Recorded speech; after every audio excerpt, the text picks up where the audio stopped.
Bonsoir, bonsoir le peuple de Dieu. Bonsoir bien-aimés. Shalom.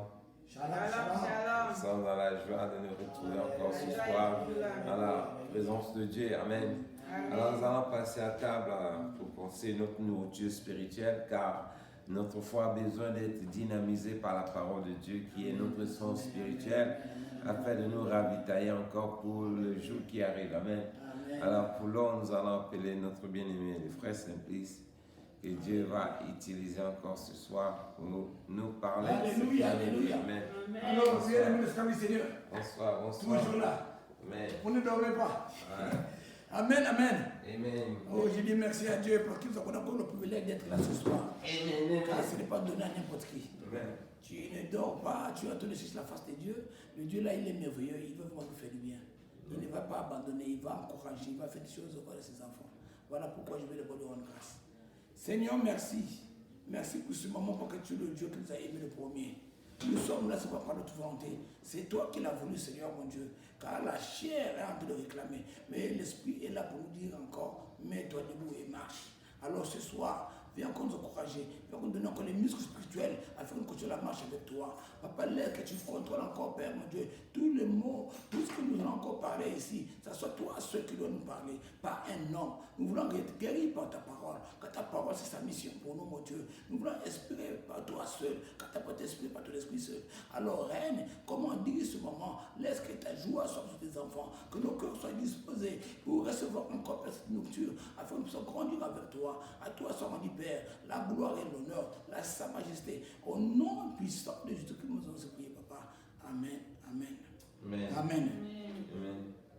Oui, mes bien-aimés, comme toujours, nous devons essayer de faire une sorte de bilan de notre travail. On marche avec le Seigneur, au travail spirituel que nous allons faire cette semaine. Nous avons travaillé avec le Seigneur. Le Seigneur nous a bénis. Le Seigneur nous a parlé. Le Seigneur nous a donné vraiment les canaux. Comment faut-il œuvrer dans sa moisson? Comment faut-il marcher avec lui? Ce soir, nous allons voir l'attitude que nous devons prendre pour que Dieu t'a béni. Dieu t'a donné réellement ce que tu as demandé. Comment tu dois le conserver? Comment tu dois vraiment continuer à faire comme si quelqu'un qui, lorsqu'il a reçu une chose précieuse, ne veut pas qu'on le vole. Parce qu'on appelle le diable le voleur. Celui qui vient voler ce que Dieu donne à ses enfants. Toi, tu as travaillé pour ton Dieu, pour ton papa, il t'a béni. Maintenant, toi, il dois être vigilant de regarder ce que Dieu t'a donné. Ton papa t'a donné. C'est ce que ce soir que Dieu va nous encourager pour quelques minutes. Nous allons voir ce que nous devons faire.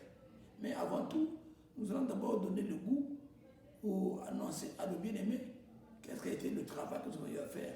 C'était sur quoi et qu'est-ce qui a été considéré ce que nous avons eu à décortiquer pendant cette semaine.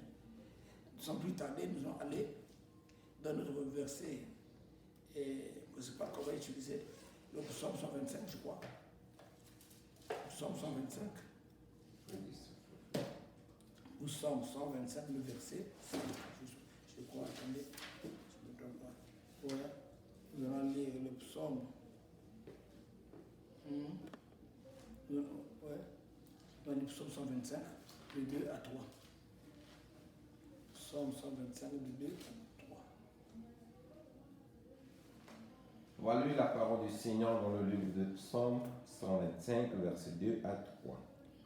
Des montagnes entourent Jérusalem, ainsi l'Éternel entoure son peuple, dès maintenant et à jamais. Car le sceptre de la méchanceté ne restera pas sur le lot des justes, afin que le juste ne tourne pas les mains vers l'iniquité. Amen. Amen. J'espère que, bien aimé, notre thème que nous allons étudier ce soir, c'est à la montagne du Seigneur. Pourquoi on a dit la montagne du Seigneur? Parce que c'est là que le Saint-Esprit. C'est vrai, dans la marche avec le Seigneur, il y a des gens qui partent à la montagne parce qu'ils veulent le même, pour aller chercher soit que Dieu puisse leur donner ce qu'ils ont besoin. Mais il y a des moments là où Dieu lui-même, il t'ordonne d'y aller. C'est ce qu'on appelle la montagne du Seigneur. Donc tu pars sous le commandement, sous la recommandation divine. Tu vas lui croiser là-bas. On connaît pas mal de serviteurs de Dieu que Dieu l'a demandé d'aller à la montagne. J'appelle ça la montagne du Seigneur. Pour nous qui sommes aujourd'hui, si dans les temps anciens, on a vu la montagne du Seigneur, Dieu a fait de grandes choses, eux des serviteurs. On a vu Abraham aller à la montagne. On a vu, qu'on appelle Moïse, pour le dire commandement qu'il est parti prendre. Montagne. On a vu beaucoup de serviteurs de Dieu, que Dieu les comptait à la montagne. Mais pour nous qui sommes maintenant là, vous et moi qui sommes là, qui avons accepté de le suivre le Seigneur, nous avons maintenant le Seigneur qui nous conduit. C'est pourquoi ce passage de Psaume 125, on a lu, nous dit très bien, comme les montagnes entourent Jérusalem, c'est de la même manière que Dieu ou le Seigneur entoure son peuple. Donc, c'est-à-dire que tu n'as plus besoin d'aller à une montagne forcément pour aller chercher la face de Dieu. La montagne est pour toi maintenant la décision. Lorsque tu décides, l'Esprit te convainc de venir vers ton Dieu, donc tu pries, tu t'écartes du monde ou des gens, tu te caches dans le secret avec ton Dieu. C'est là où tu fais tes sacrifices au Seigneur. Tu pries, le Dieu va t'écouter. Parce qu'il t'entoure. S'il est en train d'entourer son peuple, tu fais partie de ce peuple. Donc il est plus loin de toi. Tu vas seulement accepter de lui dire, Seigneur, me voici devant toi. Tu te purifies, tu te prépares à la grande du Seigneur. Et il viendra, il te répondra, il te donnera ce que toi tu auras besoin. C'est pourquoi, mes bien-aimés, là tu te trouves, si tu es dans un village là, il n'y a pas de montagne, ne dis pas que le Dieu n'est pas là avec toi, ou tu vas bien prier le Seigneur. Lui, il est toujours là. Il cherche seulement le dévouement de ton cœur, la bonne disposition de ton cœur. Tout ce que tu cherches avec foi, avec sincérité, le croise. C'est pourquoi ce soir, nous allons voir que dans le temps passé, il avait lui-même donné l'adresse à Abraham d'aller à la montagne. Et lorsqu'il était parti à la montagne, il avait eu quelque chose. On va prendre au moins 2 exemples de serviteurs ou de ceux qui ont voulu aller rencontrer le Seigneur. Comment ils ont eu à faire? C'est sous l'inspiration divine. C'est-à-dire que c'est l'Esprit de Dieu, même si le temps-là, on ne peut pas dire que l'Esprit est à tout le monde, mais ce sont des gens que Dieu mettait la différence. Selon leur situation, c'est Dieu les a inspirés de faire cela. Et nous connaissons tous, pour le bien-aimé, avant que nous allons lire, que nous connaissons tous. Lisons Genèse 22, on prend le verset 1 à 3, on ne peut pas beaucoup lire, on saute, on prend 9 à 14. On connaît tous cette lecture. On va prendre les parties. On prend d'abord 1 à 3, Genèse 22. Genèse 22, à partir du verset 1er au verset 3, on saute à partir du verset 9 au verset 14. On va voir ce que Dieu va nous encourager. On doit aller un peu vite.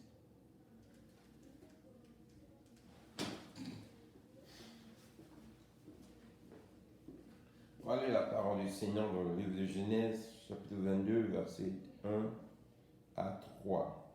Après ces choses, Dieu mit Abraham à l'épreuve et lui dit, Abraham, et il répondit, me voici. Dieu dit, prends ton fils, ton unique, celui que tu aimes, Isaac, va-t'en au pays de Morija et là offre-le en holocauste sur une montagne que je te dirai. Abraham se leva de bon matin, alla sella son âne et prit avec lui 2 serviteurs et son fils Isaac. Il fondit du bois pour l'holocauste et partit pour aller au lieu que Dieu lui avait dit. Attends, c'est le 1 à 3, et après tu vas sauter. Il ne faut pas aller au tout, parce qu'on va te lire, on connaît l'histoire. On parle de 1 à 3, après 9 à 14. Oui. Si tu es, oui, Deuxième partie, 9 1 à 3, tu sautes, tu prends 9 à 14. 9 à 14. Même chapitre. Oui, donc Genèse chapitre 22, verset 9 à 14. Lorsqu'il fut arrivé au lieu que Dieu lui avait dit, Abraham y éleva un autel et rongea le bois. Il lia son fils Isaac et le mit sur l'autel par-dessus du bois. Puis Abraham étendit la main et prit le couteau pour égorger son fils. Alors l'ange de l'Éternel l'apparut des cieux et dit à Abraham, Abraham, et il répondit, mais voici, l'ange dit, n'avance pas ta main sur l'enfant et ne lui fais rien, car je sais maintenant que tu crains Dieu et que tu n'as pas refusé ton fils, ton unique. Abraham leva les yeux et vit derrière lui un bélier retenu dans un buisson par les cornes. Et Abraham alla prendre le bélier et l'offrit en holocauste à la place de son fils. Abraham donna à ce lieu le nom de Jéhovah Jireh. C'est pourquoi l'on dit aujourd'hui à la montagne de l'Éternel, il sera pourvu. Amen. Amen. Amen. Amen. Oui. Mais bien aimé, vous voyez, c'est le titre pour nous, notre titre qu'on appelle encouragement à la montagne du Seigneur. Donc, mes bien aimés, on a vu pour le problème d'Abraham, on a bien dit que c'est Dieu qui l'a orienté. Ouais. C'est Dieu qui lui a demandé d'aller dans le pays. Amen. Et il va lui-même montrer la montagne. Amen. Ça veut dire que c'était par l'inspiration divine. Abraham n'est pas parti pour aller faire le sacrifice d'Abraham d'Isaac par sa propre volonté, par sa propre volonté ou son propre vouloir. Mais il a été mandaté. Raison pour laquelle il a eu la visitation de l'ange. Il y a eu la voix divine qui l'a interpellé. Et il a donné ce qu'il voulait. Il n'est pas reparti comme il était parti, qu'on appelle. Il n'a pas revenu comme il était parti. Parce que si nous voulons le titre qu'on appelle le passage sur le problème d'Abraham, on avait dit c'était qu'on appelle, il était éprouvé. C'est pourquoi même l'ange a dit que je vois maintenant que tu crains Dieu. Et il a eu tout ce qu'on pouvait donner comme bénédiction qui va se suivre suite à cet acte. Donc, mes bien-aimés, la montagne du Seigneur, ce n'est pas une montagne que tu dois aller par la chair. Ce n'est pas une montagne que tu vas prendre pour le plaisir, comme les gens prennent pour qu'on appelle pour aller faire leur pèlerinage comme ils veulent, ou les gens comme devant des places là où les gens se retirent, aller à la plage comment. Mais c'est un moment de partage avec ton Dieu. Un moment de rencontre. C'est un lieu idéal que tu peux passer avec ton Dieu. Pour vous et moi, comme on a lu au départ, le psaume 125, 2 à 3, le Seigneur, l'Éternel, ton tout son peuple. Pour nous, c'est là que tu t'écartes de ton Dieu. Qu'on appelle, tu t'écartes d'autres préoccupations de ce monde. Tu veux maintenant être à un endroit idéal là où tu vas parler avec ton Dieu. Tu vas lui expliquer ton problème. C'est un endroit pour être ton église. Pendant il n'a pas vraiment de service, l'Esprit te dit, va. Toi-même, tu retiens l'église, fais ton jeûne, va parler à ton Dieu, il va t'écouter. Ça peut être dans ta maison, ça peut être dans la ville où tu te trouves, mais ce n'est pas une montagne, mais tu te retires quelque part. Tu as placé réellement ton espoir en Dieu que je vais vraiment te rencontrer là où je veux partir. Seigneur, je veux que tu puisses vraiment accorder sur ça des problèmes. Et le Dieu que nous servons, la manière qui nous entoure, il veut te voir partout là où tu partes. Il sera là pour t'exaucer. Puis vu que seulement tu puisses te sanctifier, tu sois juste devant lui. Amen. Amen. C'est ce que Dieu veut de nous. Et ce qui est curieux, Dieu ne fait pas des choses à hasard. Mais dans l'Ancien Testament, il y a eu des gens, il y avait aussi une femme qui a eu le temps de penser de la sorte. Que le Dieu là, même malgré qu'elle n'était pas prophétesse, elle n'était pas vraiment un serveur qu'on appelle une servante de Dieu. Mais l'Esprit de Dieu l'avait rassuré que tu peux prendre un tel modèle et le Dieu là pour te parler. Il peut te donner ce que tu cherches. C'est ce que nous allons tous découvrir. On le connaît très bien. Mais parfois, on néglige son acte. Mais son acte vient nous encourager ce soir. Que la montagne nous avons parlé. Il y avait une sœur qui avait une initiative. Cette initiative l'avait donné quelqu'un qui a su faire pour le Seigneur. C'est-à-dire qu'elle avait reçu une source de bénédiction. Et cet enfant l'a mené, nous a donné tous la nourriture du Seigneur. Et on a parlé de lui, on parle de lui. Allez, allons tous toujours dans cet testament. Dans 1 Samuel, 1 Samuel 1. En tout cas, c'est ce que nous allons lire. On prend le 7. Je vous épargne toujours la lecture. On le connaît. On connaît l'histoire aussi. Mais on saute. On prend sur 1 Samuel, le verset 1er, le chapitre 1er, à partir du verset 7 au verset 10. On saute, on prend le verset 16 à 18. Donc on aura que 5 versets. 1 Samuel 1, à partir du verset 7 au verset 10. On saute, on prend à partir du verset 16 au verset 18. On va voir qu'il y a des gens aussi qui étaient vraiment inspirés par le Seigneur de prendre une initiative par rapport à leur marché du Seigneur. Ce qui ne marchait pas, ils ont dit, ras-le-bol, trop c'est trop, je veux vraiment aller chercher ce monsieur. Alors, 1 Samuel. 1 Samuel 1, à partir du verset 7, verset 10, verset 16, verset 18. Donc c'est un monsieur, c'est un passage qui va tous interpeller. De la même manière qu'on dit que le Seigneur, dans tout son peuple, c'est le premier chapitre seulement. Le premier. 1, 1, à partir du 7, verset 7, verset 10. Premier chapitre. 1 Samuel. On va lire la parole du Seigneur dans le livre de 1 Samuel, chapitre 1er, verset 1 et 7 à 9. Il y a 7 à 10. 7 à 10. Après, on va sauter, on va prendre 16 à 18. On va 7 à 10. On va lire la parole du Seigneur au nom du Seigneur Jésus. Et toutes les années, ils étaient ainsi. Chaque fois qu'Anne montait à la maison de l'Éternel, Pénina la mortifiait de la même manière. Alors, elle pleurait et ne mangeait point. Elkana, son mari, lui disait, Anne, pourquoi pleures-tu et ne manges-tu pas? Pourquoi ton cœur est-il attristé? Est-ce que je ne vaux pas pour toi mieux que 10 fils?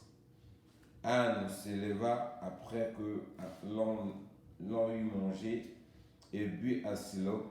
Le sacrificateur Élie était assis sur un siège près de l'un des poteaux du temple de l'Éternel.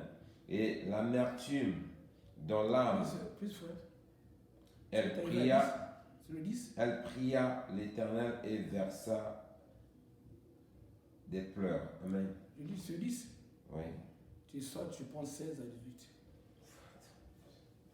On ne veut pas trop lire ça. On connaît ce passage. Et je vous ai parlé beaucoup. Dans le verset 16 à 18.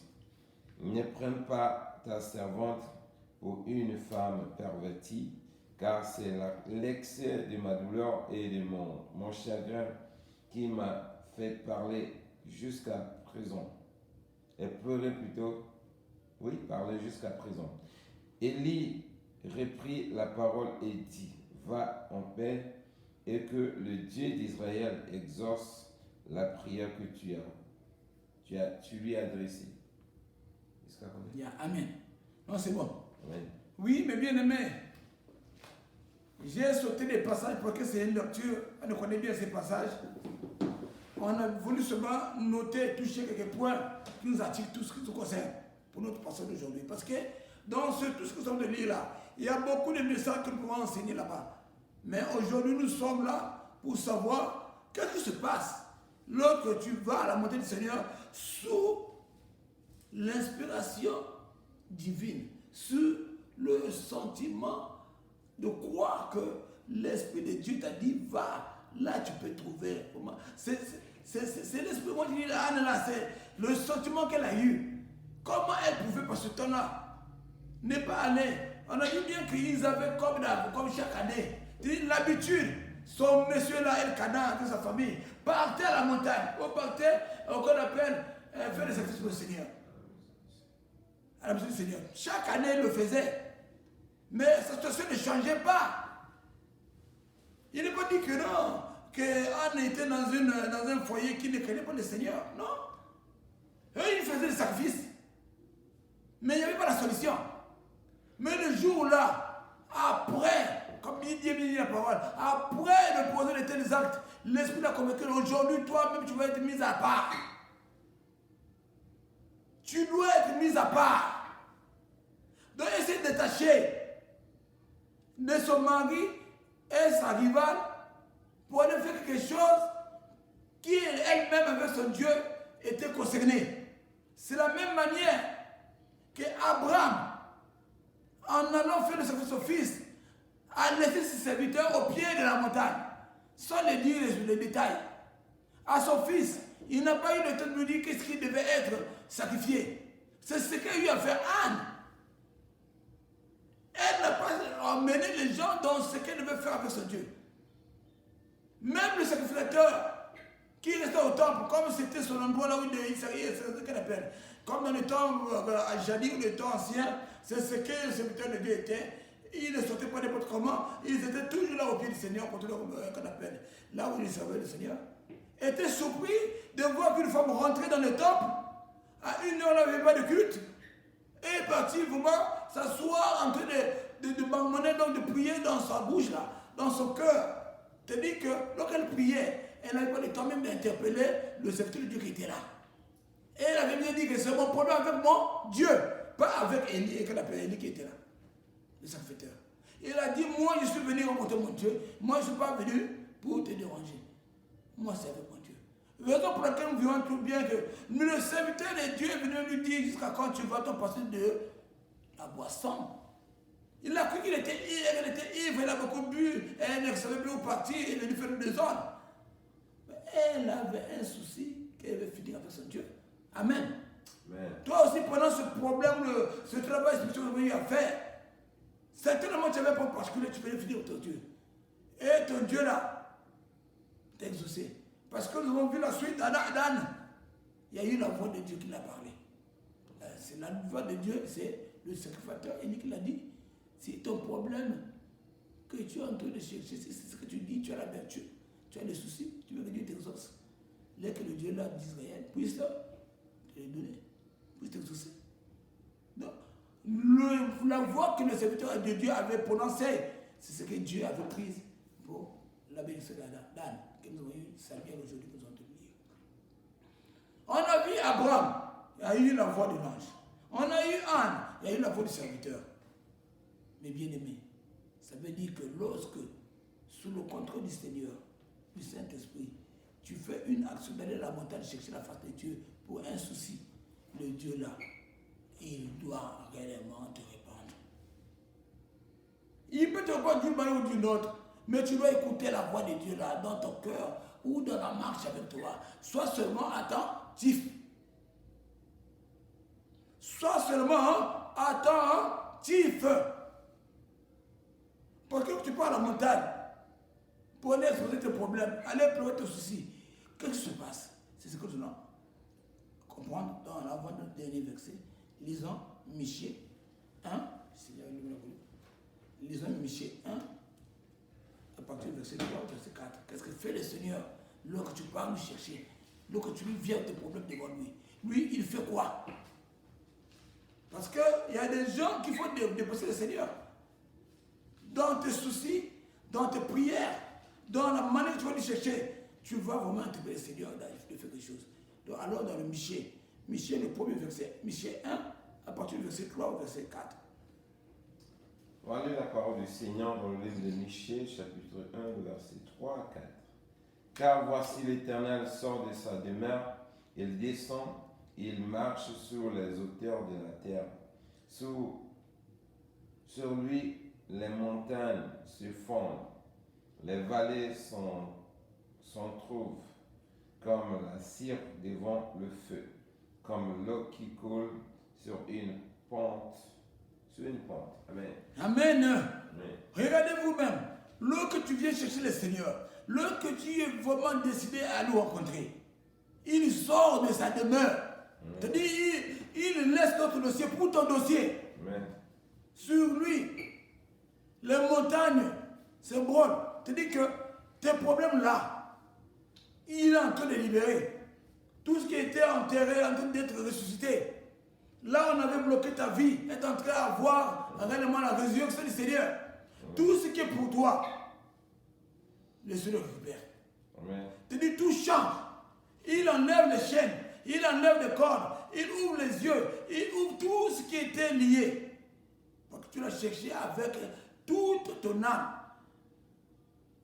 Parce qu'il est en train de marcher sur les auteurs, sur toutes les autorités de ce monde, pour te répondre. Qu'est-ce que la puissance peut résister lorsque Dieu dit maintenant je me lève pour aller vraiment délivrer mon fils, je me lève pour aller délivrer ma fille. Qu'il peut bloquer le Seigneur d'accomplir ce qu'il en a besoin? Si tout pouvait s'ouvrir, tous si les montagnes ne pouvaient pas avoir la capacité, il n'y a rien. C'est seulement l'attitude que tu vas venir devant le Seigneur. Et comme maintenant le Seigneur, il est le consommateur de la foi, c'est par la foi, nous devons être sûrs que ce que nous devons demander au Seigneur, qui veut nous l'accorder. Et il t'a accordé cela. Maintenant, au sortir de ce moment que tu es venu chercher ton Dieu, qui te bénisse, nous allons comprendre qu'est-ce qui se passe. Ce que tu dois ne pas faire. Lui-même, le Seigneur nous a montré cela, celui que nous suivons, Jésus de Nazareth. Parce que lorsque Dieu te bénit, Satan est informé que tu es béni. Et il voudra venir te voler ces bénédictions.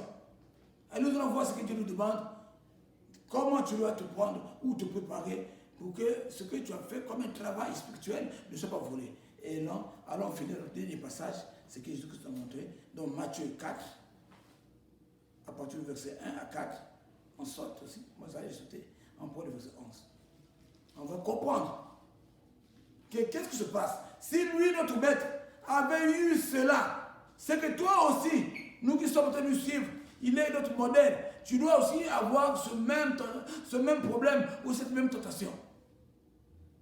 Bien aimé, lisons Matthieu, le chapitre 4, à partir du verset 1 au verset 4, ensuite, et puis tu prends le verset 11. Amen. Parlez la parole du Seigneur dans le livre de Matthieu, chapitre 4, verset 1 à 4. Alors Jésus fut émené par l'Esprit dans le désert pour être tenté par le diable. Après avoir jeûné 40 jours et 40 nuits, il eut faim. Le tentateur s'étant approché de lui, si tu es le Fils de Dieu, ordonne que ces pierres deviennent du pain. Jésus répondit, il est écrit, l'homme ne vivra pas du pain seulement, mais de toute parole qui sort de la bouche de Dieu. Pour le passage, ça c'est quand tu as vu la 4, tu sors, tu prends le 11. Verset 11. Alors le diable s'éleva et voici, les anges vinrent auprès de Jésus et le servaient. Nous avons tous vu comment je vois que le Seigneur lui-même, après le jeûne de 40 jours, combien de fois qu'il a été tenté. Parce que le diable savait qu'il venait prendre son autorité. Sa mission était maintenant là à entrer en possession. Le diable voulait lui chavirer de sa mission. Il est venu proposer des choses. Si tu viens chez moi, je vais te donner le royaume. C'est ce que le diable dit. Chez moi, je vais te donner le royaume. Tu vas être grand chef. Tu vas avoir des maisons là. Le monde va te donner. C'est ce que le diable propose. C'est ce que les chrétiens, souvent, ils ratent le système comme ça. C'est ce que Dieu nous montre. C'est après le jeûne. Mais le modèle que Dieu nous a montré, c'est quoi? Il les a répliqués par la parole de Dieu. Tout ce que vous pouvez lire le passage dans le chapitre là, tout ce qu'ils ont proposé, Jésus-Christ n'était pas en colère, mais plutôt il répondait avec amour, avec la parole de Dieu. Lorsque le diable était fatigué de toutes les procédures, toutes les techniques pour vouloir lui tromper, il a été contre les écartés du Seigneur. Et les anges sont venus au service de notre Dieu que nous servons aujourd'hui. Le Seigneur se veut dire quoi? Il est rentré en possession de ces bénédictions, il l'appelle qu'on avait vraiment réservé. C'est comme vous et moi. Au sortir de ce jeûne, tu auras des tentations. Il y aura des gens qui viendront, le diable viendra de diverses formes pour te distraire, pour t'appeler à lui servir. comme on a demandé au Seigneur de lui servir. Attention. Attention, mon frère, ma soeur. Sois vraiment prudent. Sois prudent. Parce que, en croyant que c'est Dieu qui les a envoyés te bénir, t'emmener là-bas, tu peux rater ce que Dieu a réservé pour toi. Plutôt, sois au service, à l'écoute du Saint-Esprit, pas à l'écoute des hommes. Examine tout ce qui va se passer devant toi. Toute provocation devant toi. Toute nouvelle, soit bonne ou comment devant toi. Ne t'amène pas à s'énerver. Mais t'amène à chercher, à savoir quelle est la volonté de Dieu et ce qui se passe devant toi. Amen. Amen. Parce que le diable sait que tu as travaillé, tu as exercé, tu as cherché la face de Dieu et il viendra pour t'embêter. Ne te laisse pas dans la distraction. Appelle-la comme étant une distraction. Parce que le Seigneur a appelé le diable doucement dans la parole de Dieu. Que ce que tu dis là, la Bible ne le dit pas, mais toi jamais Dieu. Tomber du ciel, tomber en haut, et pourtant c'est des paroles bibliques que le diable propose aussi. Qu'il a dit, on va te porter par les mains, si tu te laisses tomber. Il a bien dit qu'en étant pas le Seigneur. Donc, c'est pour vous et moi que le diable viendra aussi voir les peurs. Il connaît la parole, sauf qu'il ne croit pas pour ça. Il ne fait pas confiance. Il va te rappeler un passage biblique pour te dire que ce que Dieu a dit, tu as travaillé, voilà là, le salaire qu'il te donne. Il examine qui parle derrière cette parole. Amen. Amen. Donc, mes bien-aimés, gardons nos bénédictions. Dieu nous a bénis. Je sais que chacun de nous va témoigner de ce que Dieu l'a donné.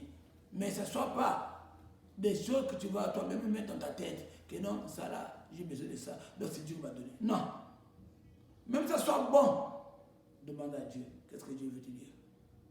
Cherche que le Saint-Esprit te révèle la mission du Seigneur pour ta vie.